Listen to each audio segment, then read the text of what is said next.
আল্লাহ রসুল সাল্লাল্লাহু আলাইহি সাল্লামের সেই মসজিদ যেখানে বুড়ি যেখানে কাটা দিতেন, এই যে রোগটা এখানে হয়েছে, এখানে বুড়ি কাটা বিছাই দিত।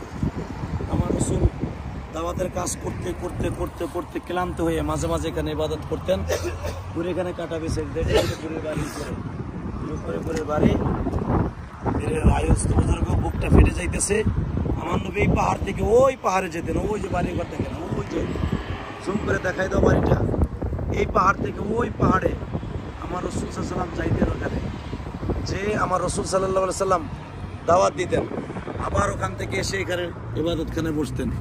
বুড়ি এই রাস্তার মধ্যে যে কোনো একটা জায়গায় কাটা বিছিয়ে রাখতেন,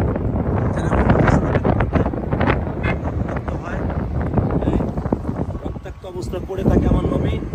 এই অবস্থায় এই মহিলা দাঁড়ায় থাকতেন আমার নবীকে অসুস্থ দেখার জন্য।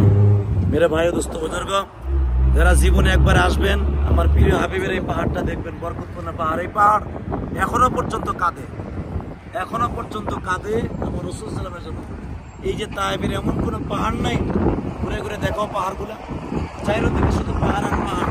এমন কোনো পাহাড় নাই যে পাহাড়ে বেঈমানদের বাড়িতে দাওয়াত দেওয়া।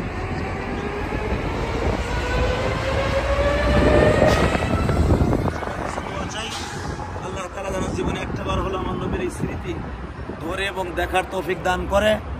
আর যেই বুড়ি আমার নবীর রাস্তায় কাটা বিছিয়ে রাখতো, জানি না তার কপাল কতই না ভালো, আমার রসুল দেখছে, কাফের হওয়ার পরও দেখছে। আমরা গুনাহগার আমার নবীরে দেখতে পারি নাই। আল্লাহ তাআলা আমাদের সবাইকে একবার হলো আসার তৌফিক দান করেন। আল্লাহ সবাইকে কবুল করেন এবং এই